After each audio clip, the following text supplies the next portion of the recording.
জনগণের রাজনীতি নাকি রাজনীতির জনগণ, রাজনীতির আয়নায় কতটা প্রতিফলন জনগণের, তাদের অবস্থান কোথায়, সেই হিসেবটি বুঝতে যমুনা টেলিভিশনের রাজনীতির এই আয়োজনে পুরো সময় আপনাদের সাথে আছি আমি রোকসানা আঞ্জুমান নিকোল।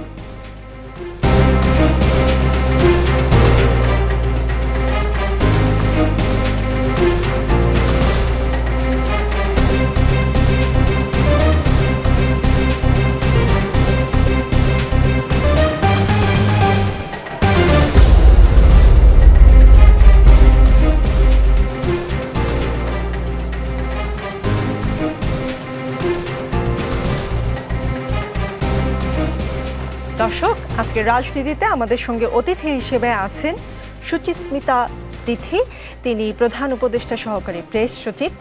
আমাদের সঙ্গে আরও তিনজন অতিথি আছেন, কিন্তু কেউই এখনো পর্যন্ত এসে পৌঁছতে পারেননি, কিন্তু নামটা তো জানাতে পারি আপনাদের। আমাদের সঙ্গে যুক্ত হবেন বিএনপির আন্তর্জাতিক বিষয়ক সম্পাদক ব্যারিস্টার নাসির উদ্দিন আহমেদ অসীম, আমাদের সঙ্গে যুক্ত হতে যাচ্ছেন জাতীয় নাগরিক কমিটির যুগ্ম আহ্বায়ক সারোয়ার তুষার, এবং আমাদের সঙ্গে এবি পার্টির সহকারী সদস্য সচিব ব্যারিস্টার সানি আব্দুল হক যুক্ত হবেন খুব শিগগিরই আশা করছি। সুচিস্মিতা তিথি, ক্ষমতাচ্যুত প্রধানমন্ত্রী আওয়ামী লীগ সভাপতি শেখ হাসিনাকে বন্দি বিনিময় চুক্তির আওতায় ফেরত আনতে ভারতকে এই সংক্রান্ত প্রয়োজনীয় কাগজপত্র পাঠিয়েছে বাংলাদেশ। পররাষ্ট্র মন্ত্রণালয়ের মুখপাত্র রফিকুল আলম আজকে নিয়মিত সাপ্তাহিক ব্রিফিংয়ে এই তথ্যটি জানিয়েছেন। জুলাই আগস্টে গণহত্যার ঘটনায় জাতিসংঘের ফ্যাক্ট ফাইন্ডিং মিশনের দেয়া প্রতিবেদন ভারতের উপর শেখ হাসিনাকে ফেরাতে চাপ বাড়াতে পারে বলেও এ সময় পররাষ্ট্র মন্ত্রণালয়ের এই কর্মকর্তা ইঙ্গিত দিয়েছেন। তিনি বলেছেন, বন্ধু রাষ্ট্রগুলোকে এই ইস্যুতে কাজে লাগানো হবে কিনা এ বিষয়ে সিদ্ধান্ত নেবে সরকার। আজকে বিএনপি থেকেও অভিযোগ জানানো হয়েছে ফেরত আনতে এবং বিচার করতে শেখ হাসিনার। ভারতের সাথে বাংলাদেশের বন্দি বিনিময় চুক্তির আওতায় শেখ হাসিনাকে ফেরত চাইছে সরকার। গত 11 ফেব্রুয়ারি বিবিসি বাংলার এক প্রতিবেদনে গণমাধ্যমটির দিল্লি প্রতিনিধি শুভজ্যোতি ঘোষ ভারতের সরকারি কর্মকর্তার বরাত দিয়ে বলেছেন, শেখ হাসিনাকে ফের পাঠানোর বিষয়ে দেশটির সরকারি কর্মকর্তারা বলেছেন, শেখ হাসিনাকে এখানে কারা পাঠিয়েছেন, বাংলাদেশের সেনাবাহিনী অনুমতি চেয়েছে, তাদের এয়ারক্রাফট এখানে এসে রেখে গেছে। এমন একজনকে পাঠিয়েছেন, তাকেই আবার কয়েক মাস পর ফেরত চাইছেন।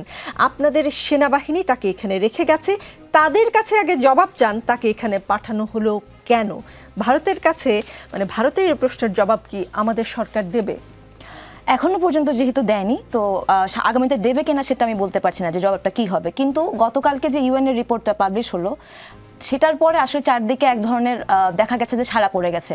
যে ভারতীয় গণমাধ্যমগুলো এতদিন ধরে শেখ হাসিনাকে কিছুটা সফট কর্নার দেখাচ্ছিল, কিংবা কিছুটা আমরা দেখছি যে এই সরকারের বিরুদ্ধে কথা বলছে, বা শেখ হাসিনাকে এখনো পর্যন্ত তারা মনে করছে যে তিনি বাংলাদেশের প্রধানমন্ত্রী, এই ধরনের কিছুটা ইঙ্গিত দিয়ে তারা প্রতিবেদন প্রকাশ করছিল, তারাও গতকালকে কিন্তু খুব গুরুত্ব দিয়ে ইউএনের রিপোর্টটা প্রকাশ করেছে। সুতরাং এই রিপোর্টার একটা গুরুত্ব আছে বলে মনে করছি। আর আপনি যার কথা বলেছেন, বিবিসি বাংলা একটা রিপোর্টের কথা আপনি বলেছেন, সেই রিপোর্টটা সম্পর্কে আসলে সরকারের কি প্রতিক্রিয়া আমি এখনো পর্যন্ত জানি না। আজকে যে ফরেন মিনিস্ট্রি কথা বলেছেন যে প্রয়োজনীয় কাগজপত্র দেওয়া হয়েছে শেখ হাসিনাকে ফেরানোর ব্যাপারে, আমি মনে করি এটা একটা বড় অগ্রগতি এবং এই বিষয়ে সামনে আরও অগ্রগতি আসবে। জি, তারা প্রশ্ন তুলেছে।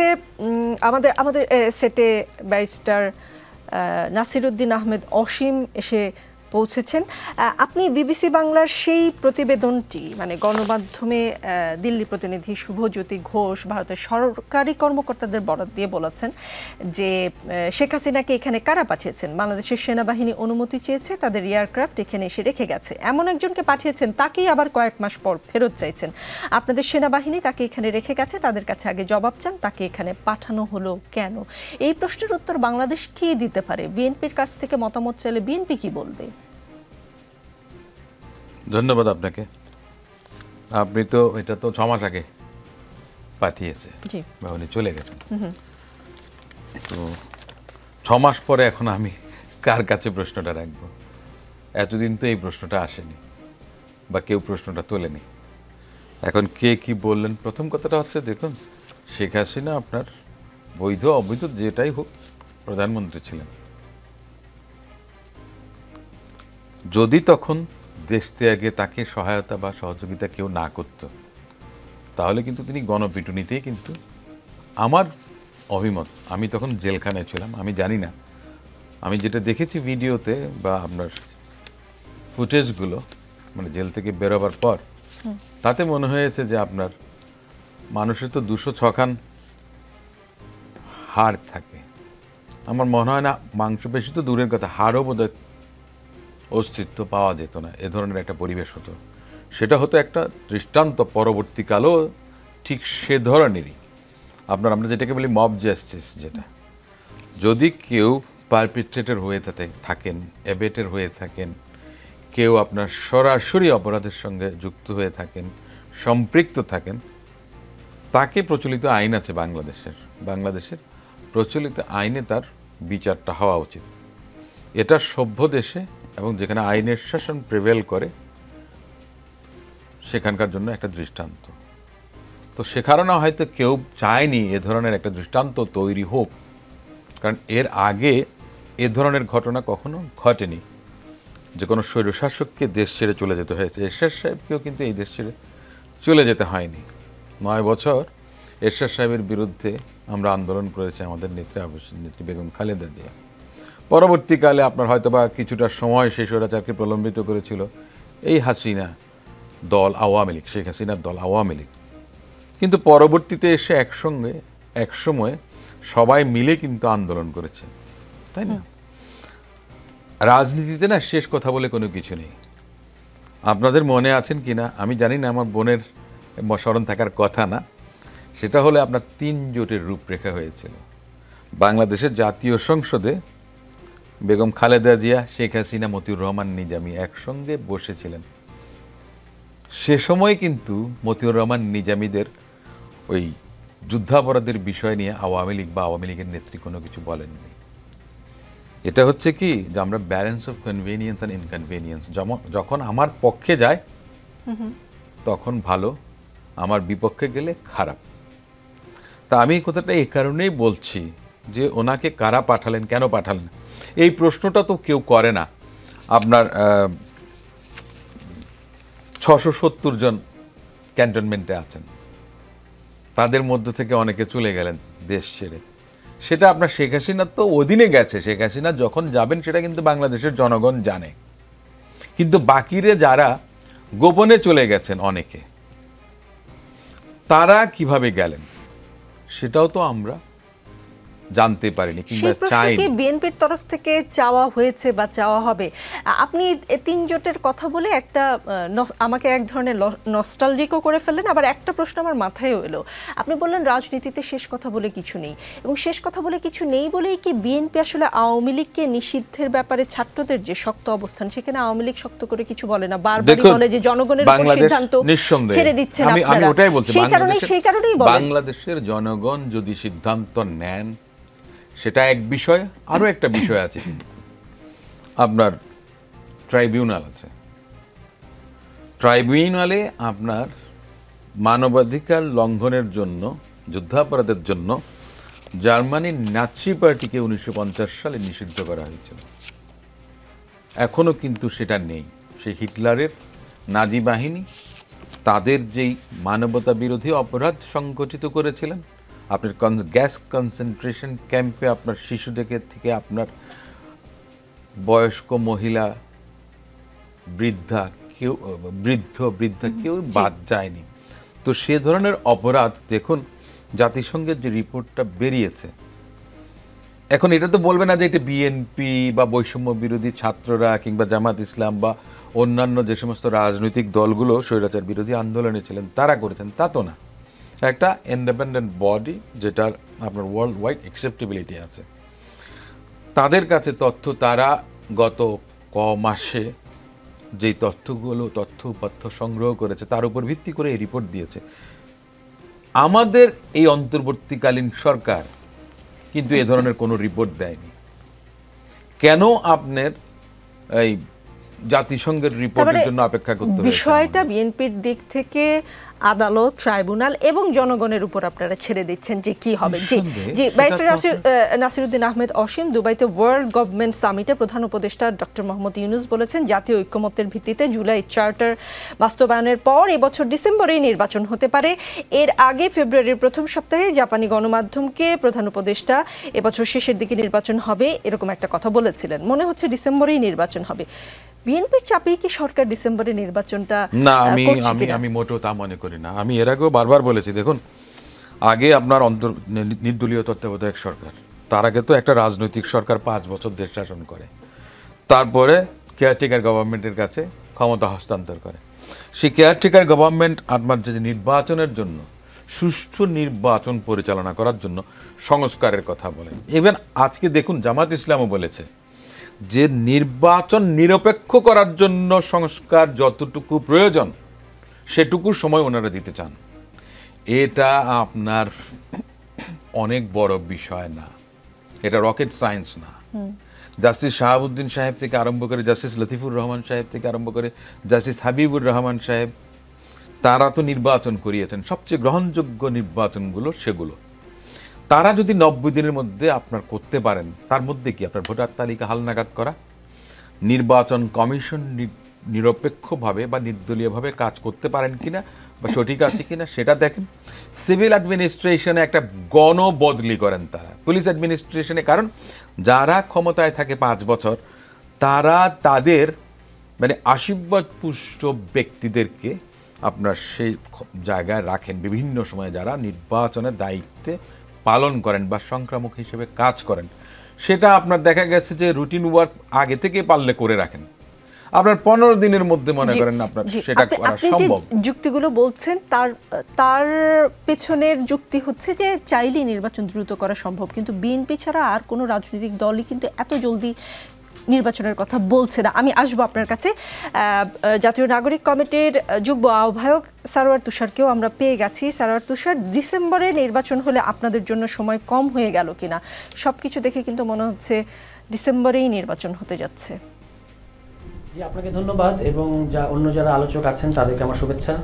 আমরা কিন্তু শুরু থেকেই কখনোই বলিনি যে ডিসেম্বরে নির্বাচন হতে পারবে না, অমুক সময় নির্বাচন দেন, এটা আমাদের পজিশন ছিল না। আমরা সবসময় বলেছি যে কারণে অভ্যুত্থানটা বাংলাদেশে করতে হয়, অর্থাৎ এক ধরনের সংস্কারের প্রয়োজন থাকে। এবারও মানে গণ অভ্যুত্থানের পরে প্রধান এজেন্ডা হচ্ছে সংস্কার করতে হবে, রাষ্ট্রীয় প্রতিষ্ঠানগুলো সংস্কার করতে হবে। অনেকগুলো কমিশন হয়েছে, সেই কমিশনগুলো কাজ করছে এবং তারা তাদের প্রস্তাব জমা দিয়েছে। সেগুলো নিয়ে আপনি একটু আগে বলছিলেন যে একটা জুলাই চার্টারের কথা প্রধান উপদেষ্টা অনেকবার বলেছেন। সেই চার্টারগুলোর ঐক্যমত্যের ভিত্তিতে সংস্কার হবে এবং এরপরে নির্বাচন হবে। তো আমরা ডিসেম্বরে নির্বাচন হলে আমাদের খুব সমস্যা হবে, আমরা সেটা বলিনি। কিন্তু কাজ আপনি সম্পূর্ণ না করে ইলেকশন সেটা ডিসেম্বরই হোক আর 2026 জুনেই হোক, এটা হোক, সেটা আমরা চাই না। তো আমাদের পজিশনটা খুব পরিষ্কার যে আপনি আমরা যে ব্যবস্থাটাকে বলছি ফ্যাসিবাদী ব্যবস্থা বা স্বৈরতান্ত্রিক ব্যবস্থা, এই ব্যবস্থার অধীনে নির্বাচন দিলে এটার গণতন্ত্র ডেলিভার করতে পারবে আমরা সেরকম মনে করি না। কারণ যারা মনে করছেন যে নির্বাচন মানেই গণতন্ত্র, আমরা তাদের সাথে একটু ডিফার করছি। আমরা বলছি যে গণতান্ত্রিক ব্যবস্থার অধীনে নির্বাচন হলে সেটা গণতান্ত্রিক হয়, কিন্তু বাংলাদেশে যে ধরনের নির্বাচনী ব্যবস্থা আমরা দেখেছি যেটাকে আসলে সবসময় রক্ষা করা যায় নাই, আমরা অতীতের ইতিহাস থেকে এটা জানি, সেটা হচ্ছে যে এখানে একটা সাংবিধানিক স্বৈরতন্ত্র আছে। এই সাংবিধানিক স্বৈরতন্ত্রটা এবার ঠিক করার ব্যাপার আছে এবং সেটা শুধু আমরা বলছি না, এটা কিন্তু আপনি দেখবেন যে এটা এখন অফিসিয়াল একটা পজিশন। এটা সংবিধান সংস্কার কমিশনের প্রধান পর্যন্ত বলছেন যে বাংলাদেশে 72 সংবিধানের মধ্য দিয়ে একটা সাংবিধানিক স্বৈরতন্ত্র কায়েম করা হয়েছে। তাহলে এই সাংবিধানিক স্বৈরতন্ত্রটা সংস্কার করতে হবে, কিংবা একটা আমরা আমাদের জায়গা থেকে আমরা বলেছিলাম যে নতুন গণতান্ত্রিক সংবিধান করতে হবে, সেই সংবিধানের অধীনে নির্বাচন হতে পারে, আমাদের বলাটা এরকম ছিল।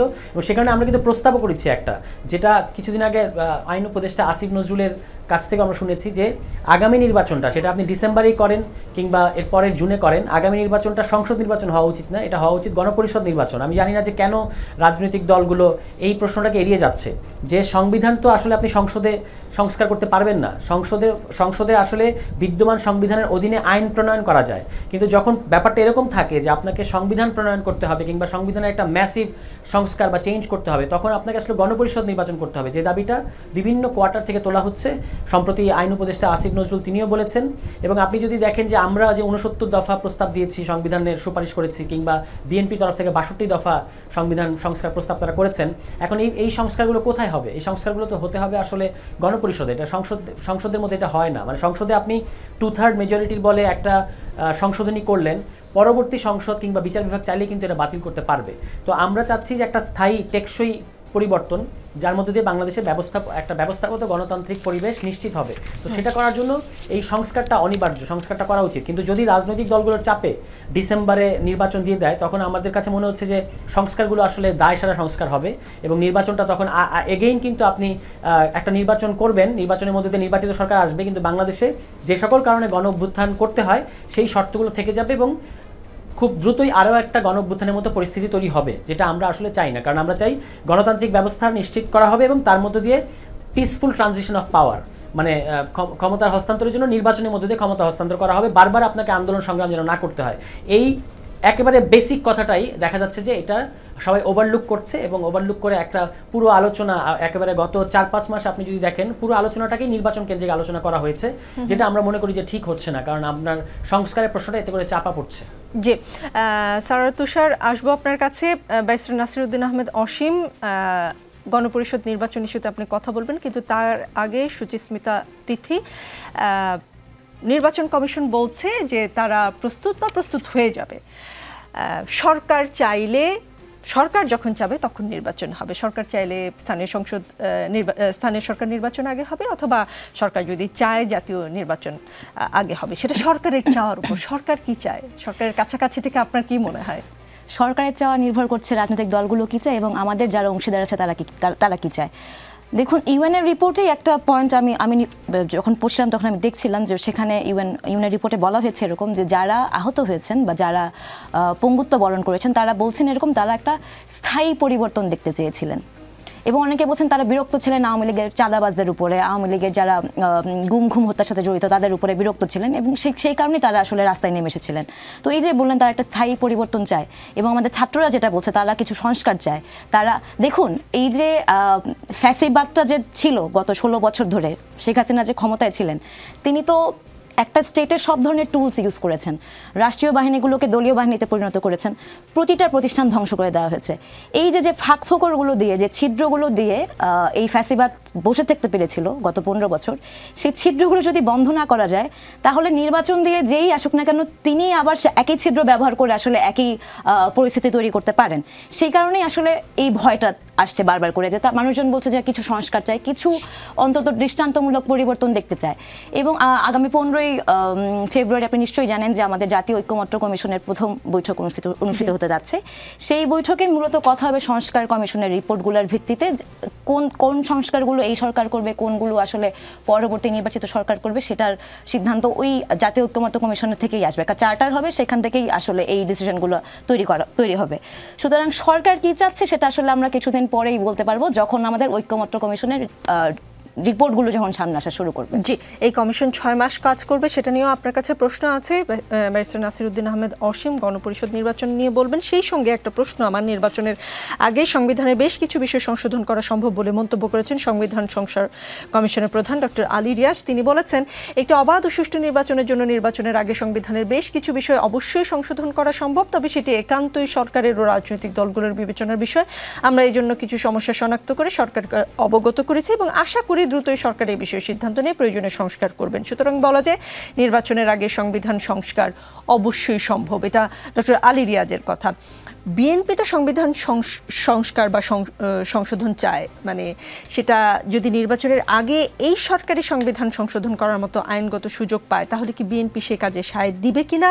আলী রিয়াজ যেখানে সরকার ও রাজনৈতিক দলগুলোর বিবেচনার বিষয় বলেছেন, বিএনপি কি বিষয়টি বিবেচনায় নিবে কিনা? প্রথম কথাটা হচ্ছে আপনার বিএনপির বক্তব্য বা মন্তব্যটা আসবে আপনার সংশোধনটা টু হোয়াট এক্সটেন্ট, এটা একটা বিষয় আছে, সেটা আপনার পড়তে হবে, জানতে হবে, তারপরেই তো মতামত দেবে। আর দ্বিতীয় কথা হচ্ছে যে আমি দলের মুখপাত্র নাই, সো মতামত দেওয়া বা আপনার কোনো কিছু অ্যাপ্রিহেন্ড করা, এটা নিশ্চয়ই অবশ্যই আলাপ আলোচনা হবে। দেখুন, আমি একটা কথা বলি, আমার দলের ভারপ্রাপ্ত চেয়ারপারসন তারেক রহমান সাহেব 2 বছরের অধিক কাল আগে রাষ্ট্র মেরামতের 31টি দফা দিয়েছিলেন তিনি। তারও আগে 27 দফা আপনার প্রণয়ন করেছিলেন এবং ভিশন 2030 বেগম খালেদা জিয়া কারাগারে যাবার আগে 2018 সালের মাঝামাঝিতে বেগম খালেদা জিয়া সেটা আপনার প্রকাশ করেছিলেন। আমি 31 দফাতে যে সমস্ত পয়েন্টগুলো আছে সে জায়গাটাই কিন্তু দেখা গেছে যে সংবিধানের একটা আমূল সংস্কার হওয়ার মতো বন্দোবস্ত আছে। প্রথম কথাটাই হচ্ছে যে কি একটা আমরা রেইনবো নেশন করব। দ্বিতীয় কথাটা হচ্ছে কি বিএনপি যদি ক্ষমতায় যেতে পারে তাহলে জাতীয় সরকারের জন্য তারা কাজ করবে। প্রথম কথাটাই হচ্ছে যে কি একটা আমরা রেইনবো নেশন করব। দ্বিতীয় কথাটা হচ্ছে কি বিএনপি যদি ক্ষমতায় যেতে পারে তাহলে জাতীয় সরকারের জন্য তারা কাজ করবে। জাতীয় সরকার মানে সবারই অংশীদারিত্ব। তার মানেটা কি আপনি যেই সংস্কারের কথা বলছেন যা যা কিছু বলছেন, দেখুন যদি জাতীয় সরকার না হয় দলীয়ভাবে কাকতালীয়ভাবে কথার কথা আমি বলছি, XYZ একটা দল রাজনৈতিক দল ক্ষমতায় এলো, তারা যদি আপনার এই যে আপনি যেই মানে সংশোধনের কথা বলছেন বা সংস্কারের কথা বলছেন, সংবিধান সংস্কারের কথা বলছেন, সেগুলো যদি তারা র্যাটিফাই না করে তাহলে লাভটা কি? আমার ছোট বোন যে কথাটা বললেন এবং সারোয়ার তুষার তিনিও যে কথাটা বললেন যে আপনি এমন একটা কিছু করবেন, এমনভাবে মেরামত করবেন যে এটার আর রিপেয়ার করার দরকার নাই, মানে মেরামতটা করে দিয়েছেন তো আগামীতে আর কারো রিপেয়ার করার দরকার নাই, তাহলে তো বাংলাদেশের রাজনৈতিক দলের বা রাজনৈতিক দলেরও দরকার নেই, রাজনৈতিক সরকারেরও দরকার নেই। এই ধরনের গভর্নমেন্ট আপনার ইনডেফিনিট পিরিয়ডের জন্য কন্টিনিউ করতে পারে। দ্বিতীয় কথাটা হচ্ছে যে আলী রিয়াজ স্যার যে কথাটা বলেছেন যে আপনি সংবিধান সংশোধনটা করবেন কিভাবে, সেটার জন্য তো আপনার জাতীয় পরিষদ অর্থাৎ সংসদ লাগবে, তাই না? তো সংসদে যদি সংশোধনে না আসে তার জন্য আপনাকে আগে সংসদ প্রয়োজন আছে। আপনি যে কাজটা করতে পারেন, যে 3 জোটের একটা রূপরেখার কথা আমি বলছিলাম যে 90 সালের, যেটা কিন্তু আলটিমেটলি আপনার পরবর্তীতে আলোর মুখ দেখেনি বা কেউ কথা রাখেনি, তাই না? তো এখন যেটা হবে সেটা যে পরবর্তী সংসদ আপনার র্যাটিফাই করবে বা আপনার ইমিউনিটি দেবে এমন তো কোনো কথা নেই। তাহলে তো আপনার সেই আগের মতোই ব্যবস্থাটা পরবর্তীতে যে সরকারটা, অর্থাৎ এই যে মেরামতের মধ্য দিয়ে ওনারা যেটা বলছেন যে সমস্ত সংস্কারের মধ্য দিয়ে একটা দল আসলো, দল যখন ক্ষমতায় আসে, যে কোনো একটা দল যখন ক্ষমতায় আসে তখন কিন্তু সে কোনো না কোনোভাবে স্টেট মেশিনারিজগুলোকে টুলস হিসেবে ব্যবহার করে তার নিজের স্বার্থে ক্ষমতাকে দীর্ঘায়িত করার জন্য, প্রলম্বিত করার জন্য, এবং সেই খায়েশটা যখন আসে তখনই সে ফ্যাসিস্ট হিসেবে পরিগণিত হয়। আমরা কি ব্যারিস্টার সানি আব্দুল হককে পেয়েছি? ব্যারিস্টার নাসিরউদ্দিন আহমেদ অসীম, তাহলে প্রশ্নটা আমি আপনাকেই করতে চাই। আপনার কথা এবং সারোয়ার তুষারের কথা শুনে মনে হচ্ছে মানে খুবই কমন কথা, কিন্তু আমি জানি না, আমার ধারণা আমার দর্শকদেরও মনে হচ্ছে মুরগি আগে না ডিম আগে, মানে এক পক্ষ বলছে আমি প্রশ্নটা একটু করি, যেমন সুচিস্মিতা তিথি বা সারোয়ার তুষার যেমনটা বললেন যে যেই সব জায়গায় কাগজপত্রে ফাঁক ফোকর আছে বা সংবিধানে ছিদ্র আছে সেগুলো বন্ধ না করলে পরবর্তীতে নির্বাচিত হয়ে যারা আসবেন তারা আবারও ফ্যাসিস্ট হয়ে উঠতে পারেন। আপনি বলছেন যে কি করে এই ছিদ্রগুলো বন্ধ করার জন্য তো আসলে একটা নির্বাচিত সরকারকে দরকার। আপনি কোন সংবিধানের কোন অনুচ্ছেদ আপনি পরিবর্তন করতে চান? আপনার যদি সংসদই না থাকে তাহলে সে কে করবে, কারা করবে? আপনাকে তাহলে কি করতে হবে? রিকনভিন করতে হবে, ওই হাসিনাকে ইন্ডিয়া থেকে আনতে হবে। হাসিনার সেই 2024-এর জানুয়ারিতে নির্বাচিত যেসব সংসদ সদস্য আছে আপনার তাদেরকে এনে সংসদ ডেকে তারপরে আপনার সংবিধান পরিবর্তন করতে পারবেন, এর বাইরে কোনো অল্টারনেটিভ নাই। রাজনীতিতে শেষ কথা বলে কিছু নেই, একটু পরে ফিরছি, বিরতিও নেই।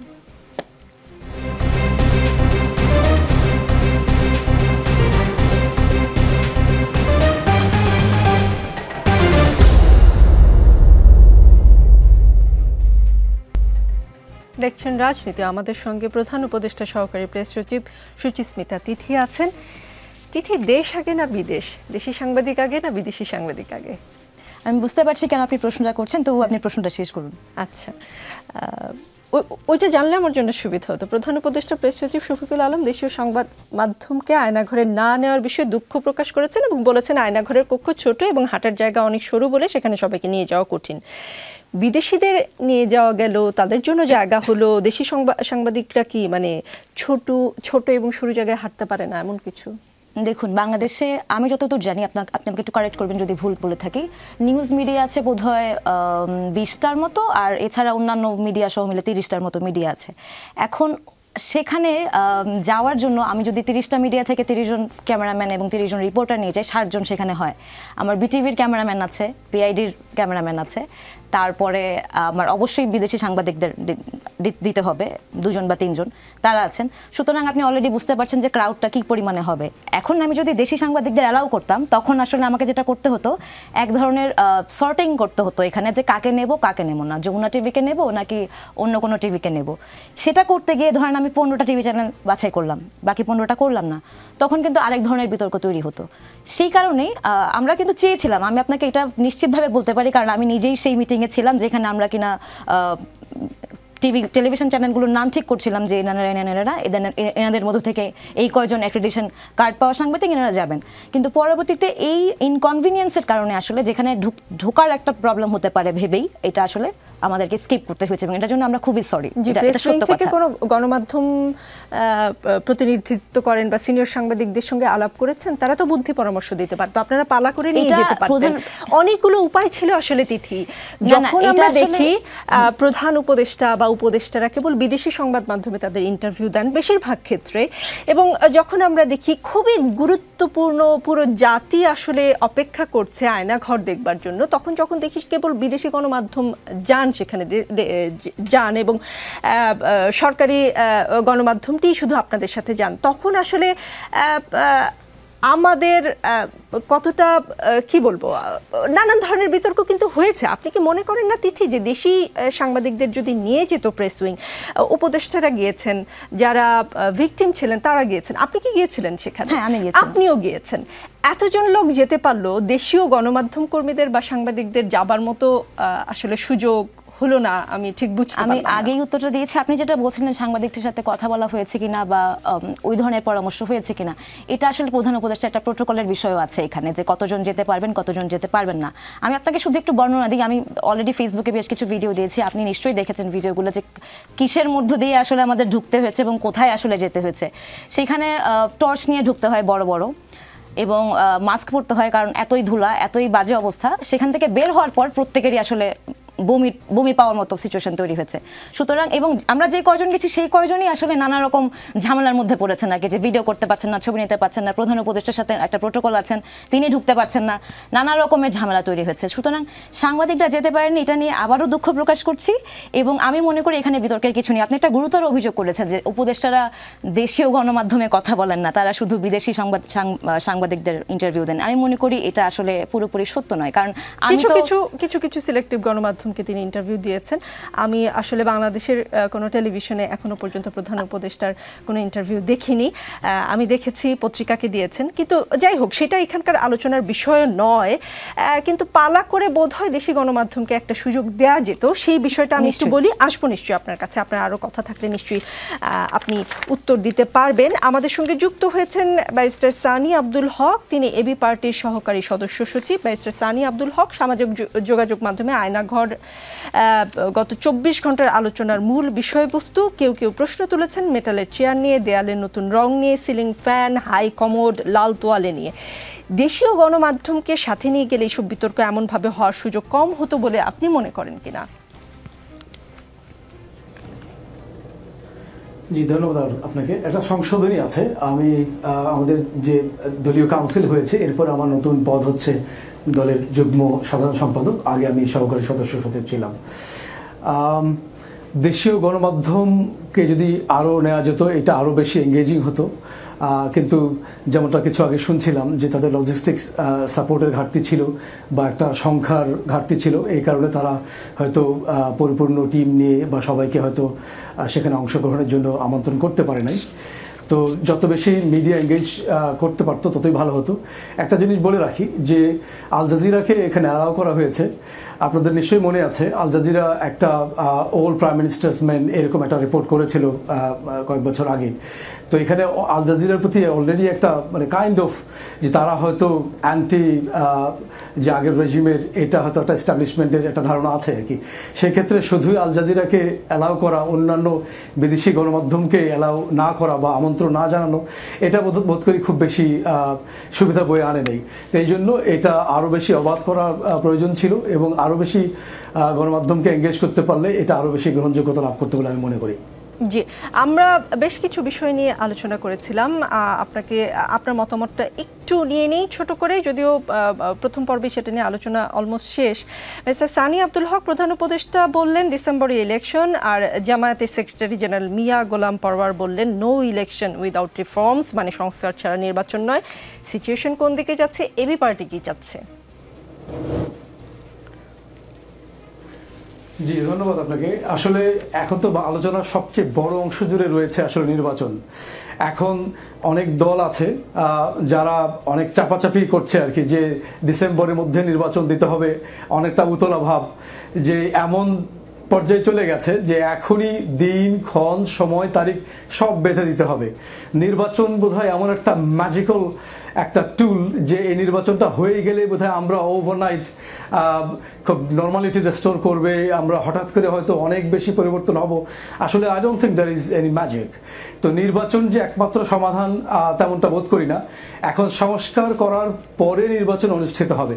এখন সংস্কার বলতে আমরা কি বোঝাতে চাইছি, হোয়াট ইজ দ্য এক্সটেন্ট, এর লাইন অ্যান্ড লিমিটটা কি? আসলে আমি মনে করি একটা ঐক্যমত্যই হচ্ছে এই সংস্কার কোন পর্যন্ত হবে, এরপর নির্বাচন হবে। কারণ সংস্কার তো কোনো সায়েন্টিফিক স্কেল বা কোনো ব্যারোমিটার নেই যাকে আমরা মনে করব যে এই পরিমাণ সংস্কার হলে এটাকে মোটামুটি বলা যেতে পারে, তারপরে বড় আকারে হতে পারে বা ছোট আকারে। তা আসলে সংস্কার সাধিত হওয়া উচিত এবং এটা সবার কনসেনসাসের ভিত্তিতে, সবার ঐকমত্যের ভিত্তিতে আমরা রাজনৈতিক দল, স্টেক হোল্ডার্স, অংশীজন যত আছে সবাই একসাথে মিলে বসে যদি আমরা একমত হতে পারি যে এটাকে আমরা সংস্কার বলছি, এরপরে নির্বাচন, তাহলে এটা দেশ ও জাতির জন্য কল্যাণকর হবে। কিন্তু শুধু নির্বাচনের জন্য চাপ দেওয়া, আসলে একটা জিনিস খেয়াল করুন, একটা নির্বাচন অনুষ্ঠানের জন্যই কি আসলে এই আপরাইজিং হয়েছে? আপনি যদি ঢাকা সহ বাংলাদেশের বিভিন্ন শহরে যদি আপনি যে দেয়াল লেখনগুলো খেয়াল করেন, গ্রাফিটিগুলো খেয়াল করবেন, ওখানে আসলে এই আকাঙ্ক্ষার প্রতিফলন ঘটেছে। আপনি দেয়ালে দেয়ালে আপনি কি লেখা আছে যে আবু সাঈদ আর মীর মুগ্ধ, শেষ হয় নাই যুদ্ধ, রাষ্ট্রের সংস্কার চাই, এরকম অনেক কথা লেখা আছে। হ্যাঁ, তো এই আকাঙ্ক্ষার প্রতিফলন যেন ঘটে একটা নির্বাচন আয়োজনের জন্যই শুধু যে এই বিপ্লব হয়েছে, এতগুলো মানুষ প্রাণ হারিয়েছে, এতগুলো মানুষ চোখ হাত পা হারিয়েছে, এমনটা আমি বোধ করি না। কারণ এই নির্বাচনের যদি আকাঙ্ক্ষার যদি থাকতো দেয়ালে দেয়ালে, এর কোনো লেখা নেই যে অনতি বিলম্বে নির্বাচন চাই, আশু নির্বাচন চাই, এরকম কোনো আকাঙ্ক্ষার প্রতিফলন আসলে দেয়ালে প্রতিফলিত হয় নাই, মিছিলে স্লোগানে এরকম আকাঙ্ক্ষার প্রতিফলন ঘটে নাই। এজন্য আমরা মনে করি যে ডিসেম্বরের মধ্যেই সবগুলো দল এবং অংশীজন যদি ঐক্যমত্য পোষণ করে, তাহলে আমরা একটা সুষ্ঠু, স্বাধীন এবং নিরপেক্ষ নির্বাচনের আয়োজন করতে পারি যদি সবাই মিলে আমরা একমত পোষণ করতে পারি। আসলে আমাদের তফাতের বা অমিলের জায়গা খুব বেশি নয়। এটা হয়তো এরকম যে সরকার চাইছে সবাই যদি একমত হয় এটাকে জুন জুলাই পর্যন্ত এক্সটেন্ড করা যেতে পারে, আর বিএনপি সহ অন্যান্য আরও কিছু দল মনে করছে যে না, এটা ডিসেম্বরের মধ্যেই দিতে হবে কিংবা তারও আগে দিতে হবে। আসলে তফাতটা শুধুমাত্র 6 মাসে। এই 6 মাসের তফাত যে খুব বেশি বড় তফাত। আমরা ফ্যাসিস্ট রেজিমে লাস্ট 16 ইয়ার্সে আমরা তো আসলে রাজনৈতিক দলগুলো আন্দোলন করে সুষ্ঠুভাবে নির্বাচনের আয়োজনের ব্যবস্থা করতে পারি নাই। এই জন্য আমি আশা করি যে আসলে সবাই মিলে একটা জায়গায় ঐক্যমত্যে পৌঁছানো সম্ভব এবং রাজনৈতিক দলগুলো পরিপক্কতার পরিচয় দেবে, প্রজ্ঞার পরিচয় দেবে এবং সহিষ্ণুতার পরিচয় দেবে এবং আমাদের সবাই উচিত এই অন্তর্বর্তী সরকারকে এই বিষয়ে সহায়তা করা। জি, ব্যারিস্টার সানি আব্দুল হক, আপনার কথায় কিন্তু আমি বিএনপির সাথে ঐক্যমতের কোনো সুর পেলাম না। সারওয়ার তুষার, জাতীয় নাগরিক কমিটি ও বৈষম্য বিরোধী ছাত্র আন্দোলন সহ অনেকেই আওয়ামী লীগকে নিষিদ্ধ করার দাবি তুলেছেন। আজও গাজীপুরের আবুল কাশেমের কফিন নিয়ে বিক্ষোভ মিছিল থেকেও এই দাবি তোলা হয়েছে। অন্যদিকে জাতিসংঘের অনুসন্ধান দলের রিপোর্টে কোনো দলকে নিষিদ্ধ না করার সুপারিশ করা হয়েছে, সেটা নিশ্চয়ই খেয়াল করেছেন আপনারা। আওয়ামী লীগের নিষিদ্ধের দাবি পূরণে আন্তর্জাতিক মহল কি বাধা হয়ে দাঁড়াবে, এমন কোনো লক্ষণ দেখছেন কিনা? আপনাকে ধন্যবাদ। মানে রাজনৈতিক দল নিষিদ্ধ করার ব্যাপারে আমাদের সবসময় একটা রিজার্ভেশন আছে, কারণ নিষিদ্ধ করার রাজনীতিটা আমরা জানি যেটা খুব ভালো না। কিন্তু এখানে যে কনটেক্সটটা সেটা আপনাকে একটু খেয়াল করতে হবে যে শুধুমাত্র এমন না যে জুলাই মাসে এখানে জাতিসংঘের হিসাব অনুযায়ী অন্তত 1400 মানুষকে হত্যা করা হয়েছে, শুধু ব্যাপারটা তা নয়। সেদিন কিন্তু গাজীপুরের কাশেম যাকে আক্রমণ করা হয়েছিল এবং তিনি হাসপাতালে চিকিৎসাধীন ছিলেন এবং গতকাল তিনি নিহত হয়েছেন বা গতকাল তিনি মারা গেছেন।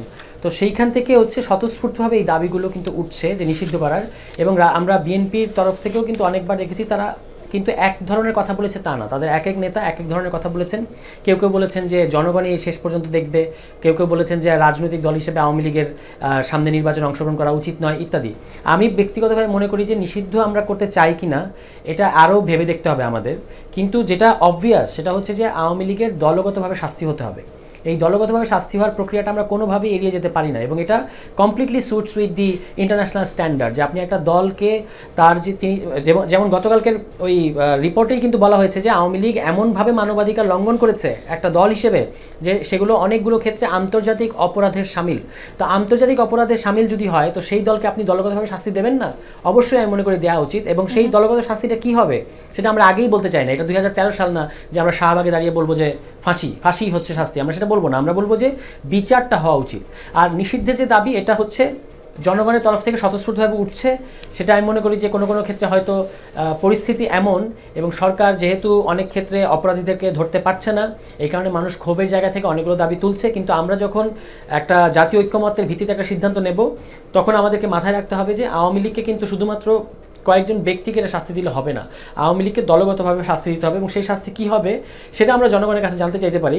অনেক দল কিন্তু ইদানিং বলছেন যে আওয়ামী লীগকে নির্বাচনে অংশগ্রহণ করতে দেওয়া উচিত, কারণ জনগণই সিদ্ধান্ত নেবে যে আওয়ামী লীগকে তারা ভোট দেবে কি দেবে না। আমি কিন্তু মনে করি যে এটা খুবই একটা বিপজ্জনক কথা। তার কারণ হচ্ছে জনগণ ইতিমধ্যেই আওয়ামী লীগের বিরুদ্ধে গত 5 আগস্ট একটা রায় দিয়েছে। জনগণ যে কি চায় সেটা একটা কঠিন প্রশ্ন, কারণ সব দলই নিজস্ব মতামতকে জনগণের মতামত হিসেবে প্রতিষ্ঠিত করতে চায়। আমি আপনাকে প্রশ্ন করছি, আপনাকেই আবার প্রশ্ন করছি সারা তুষার, আপনাকেই আবার প্রশ্ন করছি। জুলাই আগস্ট গণহত্যায় সারা দেশে বিএনপি 848 জন নেতাকর্মী ও সমর্থক নিহতের ঘটনায় দলটির পক্ষ থেকে আন্তর্জাতিক অপরাধ ট্রাইব্যুনালে অভিযোগ দায়ের করা হয়েছে। দলটির মহাসচিব স্বাক্ষরিত অভিযোগে অভিযুক্ত করা হয়েছে সাবেক প্রধানমন্ত্রী শেখ হাসিনা, বিগত আওয়ামী লীগ সরকারের মন্ত্রী এবং পুলিশের ঊর্ধ্বতন কর্মকর্তা সহ 500 জনের বেশি। 848 জনের তালিকা সহ ঘটনার সময়কার অডিও এবং ভিডিও এবং এসব হত্যাকাণ্ডে বিভিন্ন থানায় দায়ের হওয়া 84টি মামলার এজাহারের কপিও দাখিল করেছে বিএনপি। নিহতদের মধ্যে 524 জন বিএনপি এবং এর অঙ্গ সংগঠনের, বাকিরা দলটির সমর্থক বলে দলটি দাবি করেছে তথ্য সংরক্ষণ সেলের প্রধান সালাউদ্দিন খান। সারাত হোসেন, নানা সময় ছাত্র সমন্বয়কদের পক্ষ থেকে অভ্যুত্থানের রাজনৈতিক দল বিশেষ করে বিএনপির অবদানকে ছোট করে বলার বা দেখানোর একটা চেষ্টা লক্ষ্য করা গেছে। জাতিসংঘের রিপোর্ট অনুযায়ী 1400 জন নিহত হলে অর্ধেকেরও বেশি তো আসলে বিএনপির নেতাকর্মী ও সমর্থক। মানে কেন এমন কথা তাহলে বলা হয় যে 28 অক্টোবর তো আপনারা ককটেল দেখিয়ে পালিয়েছিলেন? না দেখুন, একটা হচ্ছে যে কথার ঝাঁচটাকে আমরা শুধু কথার ঝাঁচকে ধরে রাখলে হবে না। মোদ্দা কথা হচ্ছে যে জানুয়ারি মাসের আগে রাজনৈতিক দলগুলো যে প্রক্রিয়ায় আন্দোলন করেছে, তাদের যে দাবি ছিল সেই আন্দোলনটা ফেল করেছে, এই সহজ সত্যটা আমাদেরকে স্বীকার করতে হবে। এবং তারপরে সেই ফেইলিয়ারের উপর কিন্তু ওই গণঅভ্যুত্থানটা এসেছে। এবং আপনি যে 800 জনের বেশির কথা বললেন বিএনপির নেতাকর্মী, এটা হতে পারে, আমি জানি না, কারণ আমি ওটা দেখি নাই। কিন্তু এটাও কিন্তু আমরা দেখেছি কিছুদিন আগে যে এমন অনেক শহীদ আছে যাদেরকে বিএনপি থেকে দাবি করা হচ্ছে যে ওই শহীদ বিএনপির সাথে জড়িত ছিল কিংবা তারা পারিবারিকভাবে বিএনপি, এরকম যেমন নরসিংদীর তাহমিদ কিংবা ঢাকার রেসিডেন্সিয়ালে যে নিহত হয়েছেন, শহীদ হয়েছেন, তার কথা বলা হয়েছে। কিন্তু তাদের পরিবারগুলো থেকে কিন্তু এটা ডিনাই করা হয়েছে। তারা বলা হয়েছে যে তারা কোনো ধরনের রাজনীতির সাথে সংশ্লিষ্ট না। আমাদের কিন্তু শহীদদের নিয়ে, শহীদ আমাদের সবার, এই মানে বাংলাদেশের জনগণ হিসেবে তারা শহীদ হয়েছেন। এটা কোনো রাজনৈতিক দলের ক্রেডিট নেওয়ার বিষয় না যে আমার দল থেকে এতজন শহীদ হয়েছে সুতরাং আমার স্টেকটা বেশি, এটা করাটা উচিত হবে না। রাজনৈতিক দলগুলোর যে ন্যায্য সমালোচনাটা বৈষম্যবিরোধী ছাত্র আন্দোলনের দিক থেকে করা হচ্ছে, আমি মনে করি যে কে কিভাবে বলছে সেই ঝাঁজের বাইরে এসেও এই এসেন্সটা আমাদের বোঝা উচিত যে তারা কি বলতে চাইছে। তারা যেটা বলতে চাচ্ছে সেটা হচ্ছে যে আপনি একটা গণ অভ্যুত্থানকে সিম্পল একটা রেজিম চেঞ্জে পরিণত করতে পারেন না। জানুয়ারির আন্দোলনটা ছিল, 24শে জানুয়ারির আন্দোলনটা ছিল একটা রেজিম চেঞ্জ, অর্থাৎ ক্ষমতার আপনি নির্বাচনের মধ্যে দিয়ে ক্ষমতার হাত বদল বা পালা বদল করতে চাচ্ছেন। সেই ফেজ কিন্তু বাংলাদেশ পেরিয়ে এসেছে। এখন গণ অভ্যুত্থানের পরে যখন আমরা সংস্কারের প্রশ্নে কিংবা রাষ্ট্রকে গণতান্ত্রিক করার প্রশ্নে রাজনৈতিক দলগুলোর সেই ধরনের সদিচ্ছা দেখা যায় না, বরং তারা মানে তাদের সকল দাবি কিন্তু আপনি দেখবেন যে সরকারকে তারা এক ধরনের মানতে বাধ্য করছে। সম্প্রতি তারা কিন্তু আরো থ্রেটেনিং ভাবে বলছে যে আমরা স্থানীয় সরকার ঠেকিয়ে দেব, কিংবা স্থানীয় সরকার নির্বাচন আমরা বয়কট করব, আমরা বাধা দেব, এই ধরনের ল্যাঙ্গুয়েজ যখন আসছে তখন স্বাভাবিকভাবে ছাত্রদের মধ্যেও কিছু ক্ষোভ তৈরি হচ্ছে, কিন্তু কনটেক্সটটা এখানে খেয়াল করাটা জরুরি হবে। জি, ব্যারিস্টার নাসিরউদ্দিন আহমেদ অসীম, আসবো আপনার কাছে, কিন্তু তিথির কাছ থেকে একটু ছোট্ট করে একটা প্রশ্নের উত্তর জানতে চাই। আগামীকাল ভ্যালেন্টাইন্স ডে, ভালোবাসার পয়লা ফাল্গুন, তো অবশ্যই ভ্যালেন্টাইন্স ডে নিয়ে সরকারের সর্বশেষ অবস্থান কি? ভ্যালেন্টাইন্স ডে নিয়ে সরকারের কোনো অবস্থান নেই। আগামীকালকে একই সাথে আমি যতদূর জানি স্বৈরাচার বিরোধী দিবস, ভ্যালেন্টাইন্স ডে এবং পহেলা ফাল্গুন। ব্যক্তিগতভাবে যার যেটা উদযাপন করতে ইচ্ছা হবে সে সেটা উদযাপন করবে। এটা সরকারের কোনো সিদ্ধান্তের বিষয় না, মতামতের বিষয় না। সরা তুষার, আপনার কাছ থেকে ছোট করে একটু মতামত জানতে চাই। আপনি জানেন যে কেন আমি এই প্রশ্ন করেছি। জুলাই আগস্ট শহীদ ও আহতদের প্রতি শ্রদ্ধা রেখে এবছর ভ্যালেন্টাইন্স দিবসে তামাশা না করার আহ্বান জানিয়েছেন অন্তর্বর্তী সরকারের মৎস্য প্রাণী সম্পদ বিষয়ক উপদেষ্টা ফরিদা আক্তার। ব্যক্তিগত ফেসবুক আইডিতে দেওয়া ওই পোস্টে তিনি বলেছেন, জুলাই আগস্ট শহীদ ও আহতদের প্রতি শ্রদ্ধা রেখে এবছর যেন কোনো ভ্যালেন্টাইন দিবসে তামাশা না হয়। আমরা রাহাত ফতে আলীর কনসার্ট দেখেছি, জুলাই আগস্ট শহীদ ও আহতদের প্রতি শ্রদ্ধা রেখে ভ্যালেন্টাইন দিবসের তামাশাই কি শুধু তাহলে বন্ধ করতে হবে কিনা? মানে কম বেশি তামাশা তো দেখতেই পাচ্ছি আমরা, মানে একাধিক লাল গালিচা দেখি, একাধিক সরকারি গাড়ি ব্যবহার দেখি। কোন তামাশা করা যাবে আর কোনটা করা যাবে না? দেখুন, এটা তো একজন ব্যক্তি উপদেষ্টা হিসেবে তিনি কি বলেছেন সেটা আমার দিক থেকে এটা ডিফেন্ড করার কিছু নাই। তিনি এটা মনে করেছেন, তিনি বলেছেন, কেন বলেছেন সেটা তিনিই বলতে পারবেন, যে তার মাথায় তিনি সরকারের অংশ কি ধরনের চিন্তা করছিলেন। না, কিন্তু এটা সরকারের পজিশন না। সরকারের পজিশন হিসেবে আমরা দেখব যেটা সরকারের তরফ থেকে একটা বিজ্ঞপ্তি আকারে বলা হবে। এটা একজন ব্যক্তি উপদেষ্টা বলেছেন, আমরা সেভাবেই দেখব। যেটা তিথি একটু আগে বলেছেন, আমি কমপ্লিটলি ওটা ইকো করতে চাই, যে আগামীকাল একটা অত্যন্ত গুরুত্বপূর্ণ দিবস, সেটা হচ্ছে স্বৈরাচার প্রতিরোধ দিবস। আমরা ভালোবাসা দিবস উদযাপন হয় এই দিবসটাতে, তাতে আমাদের কোনো আপত্তি নাই, সেটা যাদের ইচ্ছা হয় তারা করবে, বিশেষত তরুণ তরুণীরা তো করবেই। কিন্তু আগামীকাল যে স্বৈরাচার প্রতিরোধ দিবস, এবং বিশেষত এই গণ অভ্যুত্থানের পরে এখন যখন আমরা একটা সংস্কারের পর্যায়ে আছি, এই দিবসটা কিন্তু আরও বেশি সিগনিফিক্যান্ট হয়ে উঠেছে। এবং আমাদের আগামীকাল অন্তত আমি আশা করব যে আমাদের অন্তত মিডিয়াগুলোতে এটা নিয়ে আলোচনা হবে, যে স্বৈরাচার প্রতিরোধ দিবস আমরা করলাম, 3 জোটের রূপরেখার কথা আপনার এখানে আলোচনা আমি শুনছিলাম, এগুলো কেন ফেল করলো বাংলাদেশ, এগুলো কেন ফেল করে, কেন বাংলাদেশে বারবার স্বৈরাচারের বিরুদ্ধে আন্দোলন হয় কিন্তু কেন বাংলাদেশে স্ট্রাকচারালি স্বৈরতন্ত্র থেকে যায়? এটা হচ্ছে সবচেয়ে ফান্ডামেন্টাল কোয়েশ্চেন। যতগুলো আমরা যদি 90টা টকশো নির্বাচন নিয়ে করি, অন্তত 10টা টকশো এটা নিয়ে হওয়া উচিত, কিন্তু এটা হচ্ছে না। এটা হচ্ছে আনফর্চুনেট। আমাদের এই আলোচনাগুলো না করলে কিন্তু মানে ভালোবাসা দিবস বলেন আর স্বৈরাচার প্রতিরোধ দিবস বলেন, আমরা ওই খুব বেশি গুণগত পরিবর্তন করতে পারবো না। নিশ্চয়ই স্যার, যার যেভাবে যে দিবস পালন করার ইচ্ছা, সেই স্বাধীনতার জন্যই বোধহয় আপনারা অভ্যুত্থান করেছিলেন। জি, ব্যারিস্টার নাসিরউদ্দিন আহমেদ অসীম, জামায়াতে ইসলামের প্রতি উদারতা দেখিয়ে বিএনপি উপহার হিসেবে মুনাফিকি পেয়েছে বলে মন্তব্য করেছেন বিএনপির জ্যেষ্ঠ যুগ্ম মহাসচিব রুহুল কবির রিজভী। এটা কি রিজভী সাহেবের ব্যক্তিগত মতামত নাকি এটা বিএনপির দলীয় অবস্থান? মানে রিজভী সাহেব যেমন চাদর পুড়িয়ে ফেলেছিলেন, তখন আপনারা বলেছিলেন যে এটি ব্যক্তিগত মতামত। আমি দলগতভাবে বিএনপির যদি কোনো স্টেটমেন্ট থেকে থাকে তাহলে সেটা দলের স্থায়ী কমিটির বৈঠকে সিদ্ধান্ত হয়, এবং সেটাতে প্রেস ব্রিফিংটা ইউজুয়ালি দলের মহাসচিব জনাব মির্জা ফখরুল ইসলাম আলমগীর সাহেব করে থাকেন। যতক্ষণ পর্যন্ত না মির্জা ফখরুল ইসলাম আলমগীর সাহেবের কোনো বক্তব্য followed by meeting of standing committee, তাই না, ততক্ষণ পর্যন্ত এটা দলীয় বক্তব্য নয়। জি, ব্যারিস্টার অসীম, জামাতে ইসলামী অনেক জায়গায় আনুষ্ঠানিক প্রার্থী ঘোষণা করেছে, কিন্তু বিএনপির তরফ থেকে এমন কিছুই এখনো চোখে পড়ছে না। কারণটা কি এমন যে বিএনপি আগাম প্রার্থী ঘোষণায় সমস্যা হতে পারে? একই আসনে 2 বা ততোধিক প্রার্থী আছেন, তাদের মধ্যে একজনের নাম আগাম ঘোষণা দিলে অন্যরা তার বিপক্ষে যাবেন, এমনকি স্বতন্ত্র প্রার্থী হিসেবেও তিনি প্রতিদ্বন্দ্বিতা করতে পারেন। সেক্ষেত্রে স্থানীয় নেতাকর্মীরা ভাগ হয়ে যাবেন এবং প্রতিপক্ষের সুযোগ পাবেন। বেশ কয়েকটি স্থানে সংঘর্ষ ঘটেছে। মানে জামাতে ইসলামের সেই আশঙ্কা নাই, সেই জন্য তারা প্রিপারেশন আপনাদের চেয়ে ভালো নিচ্ছে? জামাত ইসলাম সেটা তারা টার্গেট করে সবসময় একটা জায়গায় থাকে, তাদের যে কে কোন সেক্টরে যাবে, জামাত সেভাবেই করে রাখে আর কি। একটু বেশি অর্গানাইজড, একটু বেশি ডিসিপ্লিন, এ ব্যাপারে কোনো সন্দেহ নেই। আমি যেটা বাস্তব, আমি যে কোনো রাজনৈতিক দলের থেকে তাদের মানে সমস্ত কিছু আপনার মানে অর্গানাইজেশনাল স্ট্রাকচার বলেন, তাদের ডিসিপ্লিন বলেন, রেসপেক্ট বলেন, everything is different from any other political parties. ও জায়গাতে আমি যাচ্ছি না। আপনি বলেছেন বিএনপি বাংলাদেশে এক বৃহত্তম একটি রাজনৈতিক দল, বড় একটি দল। আপনার বিএনপির প্রত্যেকটি কনস্টিটিউয়েন্সিতে আপনার 2 থেকে 3 জনের বেশি এমপি প্রার্থী আছেন বা থাকেন, এবং এটা সব সময় কিন্তু থাকে। আপনি দেখুন, এর আগেও আপনার যখন একবার নির্বাচন হয়েছিল 2018 সালের নির্বাচনে, আওয়ামী লীগ বা আওয়ামী লীগের নেতারা ব্যঙ্গ করে বলতেন যে ওনাদের 3 জন প্রার্থী ছিল, এই জন্য ওনারা ফেল করেছেন। ওটা বোগাস কথা। আমি আপনাকে একটা কথা বলি, দল আপনার 3টা কাগজ দেয় বা 2টো কাগজ দেয়, সেটা কেন দেয়? যে নির্বাচন কমিশনার বা রিটার্নিং অফিসারের কার্যালয়ে যদি কোনো প্রার্থী অবৈধ ঘোষিত হয় বা তার বৈধতা বাতিল হয়ে যায়, তখন অন্যজনের মনোনয়নটা অন্তত টিকে থাকে। চূড়ান্তভাবে কিন্তু 3 জনেরই যদি টিকে থাকে, তখন কিন্তু ধানের শীষ প্রতীক কিন্তু একজনকে দেয়া হয়, তখন দলের সমস্ত নেতাকর্মী তার পেছনে যায়। আপনার চূড়ান্ত চিঠি হচ্ছে যে প্রতীকটা যাকে বরাদ্দ করা হয় সেই চূড়ান্ত প্রার্থী। এখানে যে বিষয়টা আছে, একটা রাজনৈতিক দলে প্রতিদ্বন্দ্বিতা থাকবে, প্রতিযোগিতাও থাকবে, দলের অভ্যন্তরে থাকবে, সভাপতি সাধারণ সম্পাদক বিভিন্ন জেলায় অনেকজন আছে। সে জায়গাতে আমাদের দল এখন মনে করেন যে ভোটাভুটি করে গণতান্ত্রিকভাবে কমিটিগুলো আপনার করছে, মানে দলের মধ্যে গণতান্ত্রিক যে একটা ধারা আপনার নিয়ে আসা, যে নতুন ধরনের রাজনৈতিক একটা সংস্কার, আমরা রাষ্ট্র সংস্কারের কথা বলি, ঠিক দলের মাঝেও তাই করা হচ্ছে। যার কারণে হয়তো আপনার সেখানে মানে কে প্রার্থী আছেন, মানে যে কেউ XYZ, বিএনপি এমন একটি পপুলার রাজনৈতিক দল যে XYZ মনে করেন আপনার প্রার্থী যদি দেন। নিশ্চয়ই। ব্যারিস্টার সানি আব্দুল হক, অনুষ্ঠানের সময় শেষ, তারপরে প্রডিউসারের কাছ থেকে আমি 30 সেকেন্ড সময় নিয়ে আপনাকে একটা প্রশ্ন করতে চাই। টাঙ্গাইলের মধুপুরে বাধার মুখে হচ্ছে না লালন স্মরণ উৎসব, এটা নিয়ে অনুষ্ঠান উদযাপন কমিটির আহ্বায়ক মোহাম্মদ সবুজ মিয়া সামাজিক যোগাযোগ মাধ্যমে বলেছেন কারা তাকে হুমকি দিয়েছেন বা বাধা দিয়েছেন।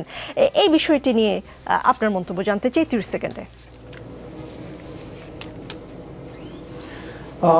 আসলে বাংলাদেশের তো নিজস্ব মেজাজ আছে, আমাদের নিজস্ব সংস্কৃতি আছে, কালচার আছে, তো এগুলো আমরা আবহমান কাল ধরেই আমরা এগুলো পালন করে আসছি। এখন নতুন করে বাধা দিচ্ছে যেটা আগে থেকে চলে আসছে, এটা আমাদের আসলে একটা উদ্বেগের এবং ভাবনার বিষয়। তো এই বিষয়ে আশা করব আমি যে অন্তর্বর্তীকালীন সরকার আমাদের এই সমাজের মেজাজ সংস্কৃতির প্রতি সহানুভূতিশীল হয়ে এই বিষয়ে নজর দেবে বলে আমি বিশ্বাস করি। জি, রাজনীতিতে শেষ কথা বলে কিছু নেই, চলতে থাকবে। আগামী রবিবার রাত 9টায় আবারও দেখা হবে, সাথেই থাকবেন।